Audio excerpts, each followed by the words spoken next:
Ladies, gentlemen, and Haradrim of all ages, one of the biggest things to do in a fresh season in order to get yourself online is to get those one or two uniques that really just make your build come together and start plowing through enemies like a snowblower in a Canadian winter. Or hey, maybe you just want those extra secondary supplementary uniques that just increase your potency on top of that as well. Either way, it is important to get these things, and it's important to know how to farm them, which bosses they come from, as nearly every unique in the game is target farmable from at least one specific boss, and of course, how to actually farm those bosses effectively too is important as well. Starting off then with a quick recap of the lair boss system. You can teleport to any lair boss's summon zone from the map itself, and this tooltip also tells you how many of their specific material that you will need to be able to open the boss at the end. That said, you can summon the boss for free, which is great if you either want to practice or just to see if your build is capable of beating that boss on your current difficulty tier without too much investment, because you used to have to use materials to summon the boss to begin with. Now the materials are only used to open the reward chest after it dies, which is just much more player friendly. This is the official graphic provided about the boss lair system from the devs. The simple way to read it is that the keys are what are required to open the loot chests. The initiate lair bosses are simple enough, but then the initiate bosses drop the keys for the second tier bosses. And after any lair boss kill of any kind, you can be ambushed by a fake minor version of Belial, who will then drop the key that is used to open his chest as the big lair boss above the rest of them. Most of this is quite simple outside of each boss's specific loot tables, which we will get into in a minute, but the main important note is that Belial lets you choose from the pool of any other lair boss and gives you way more uniques than that lair boss otherwise would, meaning the ideal way to target farm the farmable uniques is to do Belial if you can, but obviously his materials are the most limited of any of them. Aside from that, the developer said in the patch notes for Season 11 that the lesser evil invasions, meaning Duriel and Helltide, and Dariel in the Undercity, and then also Belial over in the Pit activity as well, would drop uniques from the unique pool, and while they do drop uniques occasionally, it doesn't feel like they are specific to their own boss loot table, so it's worth mentioning that this is a thing, but not worth going out of your way for that purpose alone. That said, the next step then is to talk about where to actually get the boss materials from, the lair keys that let you open the chests. One big source is actually from Azmodan himself, another one of the new invasion bosses. The invasion activity for him you can find southeast of Zarbinzet, you summon him there, and then after defeating him you can open a chest if you have enough of the required materials. The required materials to do that come from defeating the lesser evil invasions around the map that we just talked about, or you can also get them from the normal lair boss chests after killing Duriel and Dariel or Belial.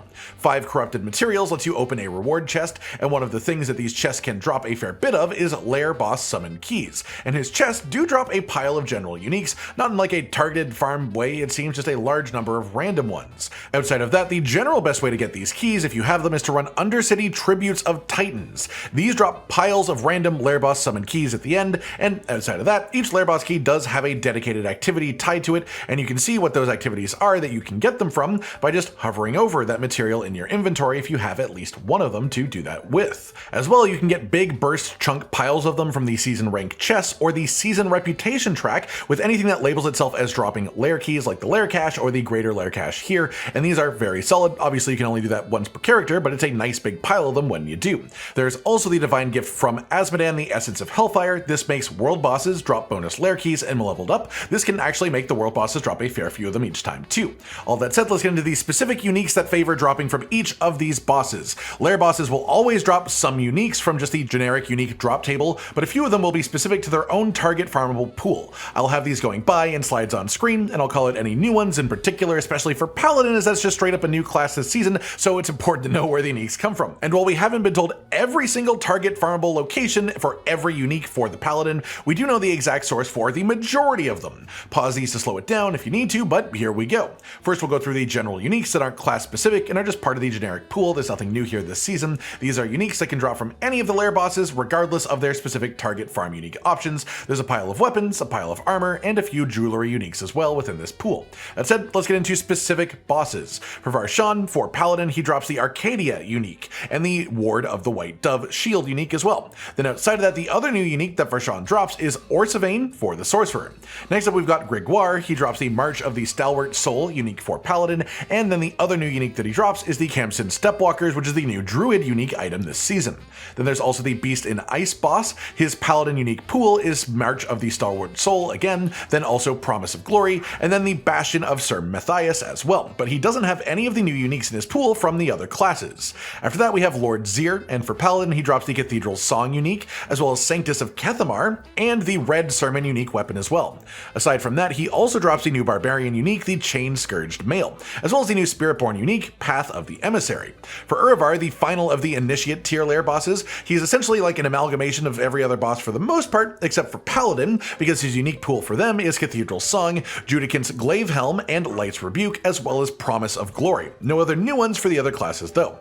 Next up we have the Greater layer bosses, and these used to all just share the same pool between them, but last season they split them up. Essentially each of the uniques that used to be in the shared pool of all three of them now drops from only 2 out of those 3 bosses, and they're sort of split up in various ways. That said, Duriel's pool has the Herald's Morningstar unique item, Supplication, and also Griswold's Opus, a trio of strong paladin weapon uniques, and he also is a drop source for the new Rogue unique, which is Death's Pavane.